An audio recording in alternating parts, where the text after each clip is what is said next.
Praise the Lord. ஆண்டவராகிய இயேசு கிறிஸ்துவின் மூலியமாக மீண்டுமாய் இந்த மீடியா நிகழ்ச்சியில் உங்களை சந்திப்பதில் நாங்கள் கர்த்தருக்குள் மிகவும் மகிழ்ச்சி அடைகிறோம். ஒவ்வொரு வாரமும் ஆண்டவர் ஒரு ஷார்ட் மெசேஜை என்னோடு கூட பேசுகிறார்.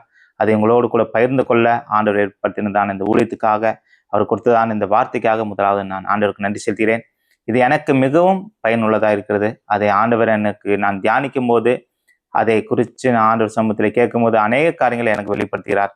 அதை உங்களோடு கூட பகிர்ந்து கொள்ள வேண்டும் என்று ஆண்டவர் என் உள்ளத்தில் ஏவினபடினார் இந்த யூடியூப் நிகழ்ச்சி மூலியமாக உங்களோடு கூட ஆண்டவர் பேசும்படியாய் ஒரு தருணத்தை கொடுத்திருக்கிறார். கேட்கிற யாவருக்கும் இது மிகவும் பிரோஜனமாக இருக்கும் என்று நாங்கள் கர்த்தருக்குள் விசுவாசிக்கிறோம்.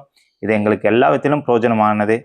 இந்த கடந்த நாட்களெல்லாம் நான் ஆண்டவர்கிட்ட கேட்டுகிட்டே இருந்தேன், என்ன வார்த்தை ஆண்டவரே எங்களுக்கு கொடுக்குறீங்க, இந்த வாரம் செய்தி கொடுக்கணும், இந்த வாரம் ஞாயிற்றுக்கிழமை நம்முடைய வார்த்தை நாங்கள் பங்கிட்டுக்கொள்ளணும், நாங்கள் பரிமாறிக்கொள்ளணும், தியானிக்கணும்னு ஆண்டவர் சமூகத்தில் கேட்டிருக்கும் போது ஆண்டவர் ஒரு வார்த்தையை என் உள்ளத்திலே பேசினார். பிலிப்பியர் 2ஆம் அதிகாரத்தில் ஆண்டவர் என்னோடு கூட பேசினதான வார்த்தையை உங்களோடு கூட பகிர்ந்து கொள்ள நாங்கள் மிகவும் பிரயாசப்படுகிறோம். எங்களோடு கூட இணைந்திருக்கும்படியாய் உங்களை மிகவும் அன்போடு கூட கேட்டுக்கொள்கிறோம். இன்றைக்கும் நம் செய்திக்குள்ளாக போகலாம். எல்லாவற்றிலும் ஆண்டவர் சில காரியத்தை என்னோடு கூட பேசினார். அதை உங்களோடு கூட பகிர்ந்து கொள்ள மிகவும் ஆசைப்படுகிறோம். பிலிப்பியர் 2ஆம் அதிகாரம் 3ஆம் வசனம். ஒன்றையும் வாதினாலாவது வீண் பெருமையினாலாவது செய்யாமல் மனத்தாழ்மையினாலே ஒருவரையொருவர் தங்களிலும் மேன்மையானவர்களாக எண்ண கடவீர்கள் அப்படின்னு ஆண்டவர் சொல்றார். வாதினால் ஆவது அப்படின்னா வாக்குவாதம், அதாவது தர்க்கம் பண்றது, அந்த மாதிரி காரியங்களில் ஈடுபடக்கூடாதுன்றாரு முதலாவது காரியம். இரண்டாவதாவது வீண் பெருமையினாலாவது, இன்னைக்கு எதை பார்த்தாலும் பெருமை என்கிறதான ஒரு காரியம் வந்துருச்சுன்னா எல்லாவற்றிலும் அந்த பெருமையே நம்மளை எல்லாவற்றிலும் அழிவுக்குள்ளாக நடத்தி செல்றோம் அப்படின்னு சொல்லி பார்க்க முடியும். ஏன் அப்படின்னா அந்த வேதம் சொல்கிறது, பெருமை உள்ளவருக்கு தேவன் எதிர்த்து நிற்கிறார், தாழ்மை உள்ளவருக்கோ கிருபை அளிக்கிறான்னு சொல்லி. பெருமை மட்டும் என்னைக்கும் நம்மளுக்குள்ள வந்துடக்கூடாதுங்க. அடுத்தது ஆண்டவர் சொல்றாரு, தாழ்மையினாலே ஒருவரையொருவர் தங்களிலும் மேன்மையானவர்களாக எண்ணப்படணும்.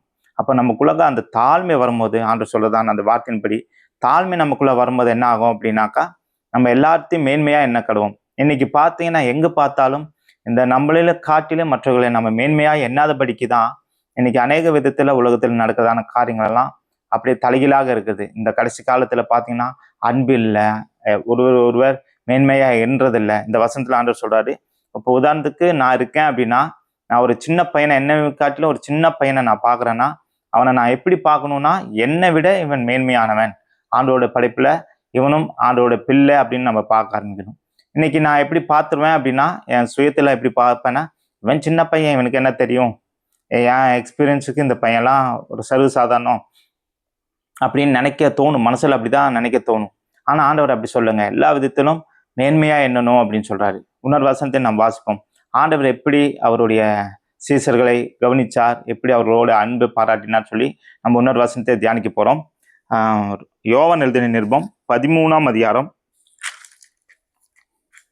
4ஆம் வசனத்திலிருந்து 8ஆம் வசனம் மட்டும் வாசிக்கிறேன். போஜனத்தை விட்டெழுந்து வஸ்திரங்களை கழற்றி வைத்து ஒரு சேலையை எடுத்து அறையிலே கட்டி கொண்டு பின்பு பாத்திரத்திலே தண்ணீர் வார்த்து சீசருடைய கால்களை கழுவவும் தாம் கட்டி கொண்டிருந்த சீலையினால் துடைக்கவும் தொடங்கினார். அப்ப ஆண்டவர் என்ன பண்றாருன்னா, எல்லா விதத்திலும் சாப்பிட்டு முடிச்சுட்டு அவர் போட்டிருந்ததான ட்ரெஸ்ஸை கழட்டிட்டு ஒரு சீலையை எடுத்து அதை அவர் சுத்திட்டு என்ன பண்றாருன்னா, சீசர்களுடைய கால்களை கழுவுறார்.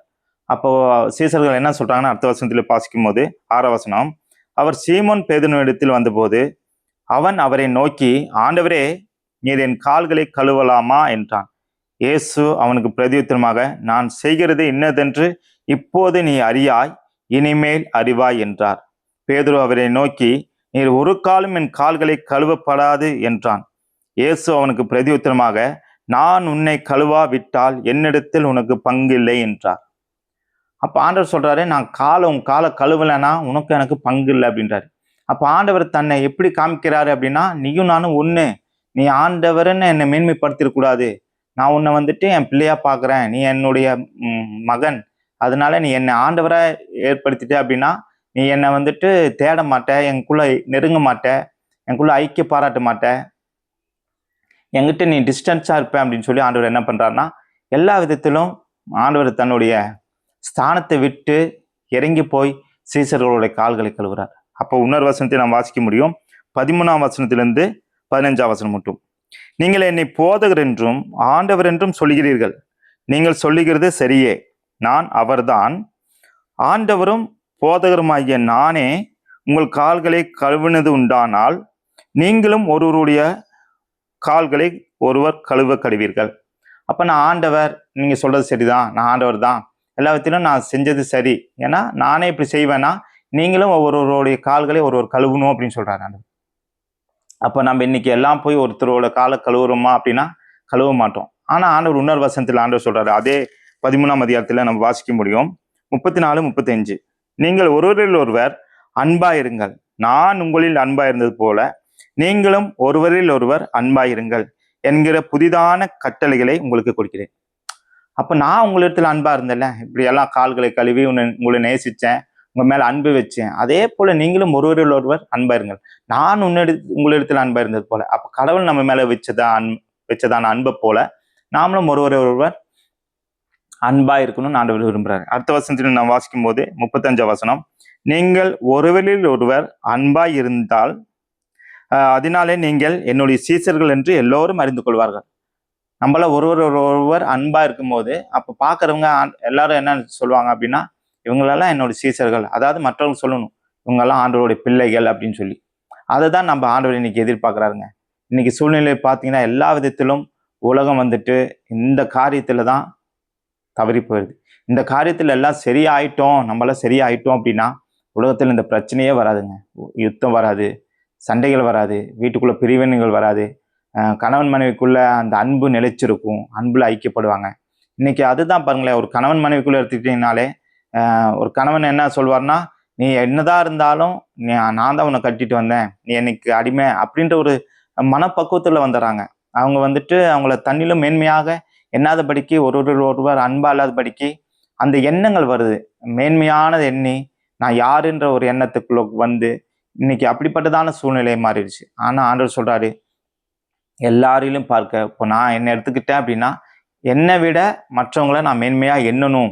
எப்பேற்பட்டவங்களா இருக்கட்டும், அவங்க வருமானத்தில் குறைவா இருக்கட்டும், இல்லை கஷ்டப்படுறவங்களா இருக்கட்டும், இல்லை எந்த சூழ்நிலையில இருக்கிறாங்க அப்படின்னாலும் நான் மேன்மையா எண்ணணும்னு தான் ஆண்டவர் விருப்பப்படுறாரு. அதனால தான் ஆண்டவர் இப்போ அந்த வசனத்தை நான் வாசிக்கும் போது ரொம்பவும் ஃபீல் பண்ணேன். ஆண்டவரே வந்து சீசர்களுடைய கால் கழுவுறாரு, 12 சீசர்களை. அதுல ஒருவர் வந்துட்டு யூதாஸ் காரியத்து, அவர் காட்டி கொடுப்பார்னு தெரியும், அவர் ஆண்டவரை மறுதளிப்பார், அதாவது பேதுரு மறுதளிப்பார்னு தெரியும்.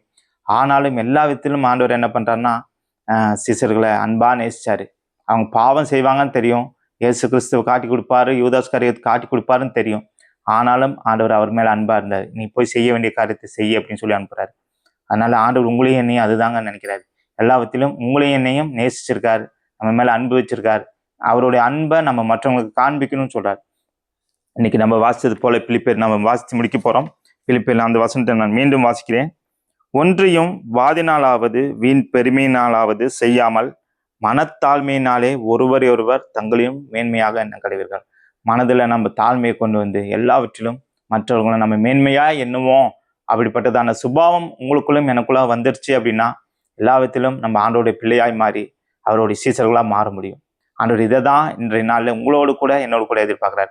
எனக்கு ஆண்டவர் இந்த வார்த்தையினால ரொம்பவும் என்னோடு கூட பேசினார். சம்டைம்ஸ் சில வேளையில நானும் அப்படிதான், எனக்குள்ளாக அந்த ஒரு எண்ணம் வந்துடும், இது மாம்ச பிரகாரமா அந்த ஒரு எண்ணம் வரும். நான் ஆண்டவர்கிட்ட கேட்டுட்டு இருக்கேன், எனக்கு இந்த எண்ணத்தை மாற்றி உம்முடைய சிந்தையை எனக்குள்ள கொடுங்கப்பா அப்படின்னு சொல்லி. இது சாதாரணமா கிடைக்காது. ஆண்டவர்கிட்ட கேட்கும்போது இப்படிப்பட்டதான எண்ணத்தை நம்மளுக்கு கொடுத்து அவர் நடத்த போதுமானவராக இருக்கிறார். மீண்டுமாய் கர்த்தருக்கு சித்தமானால், அவருடைய வருகை தாமதிக்குமானால் அடுத்த வாரத்திலே உங்களை சந்திக்கிறோம். God bless you. Praise Lord. Praise Lord.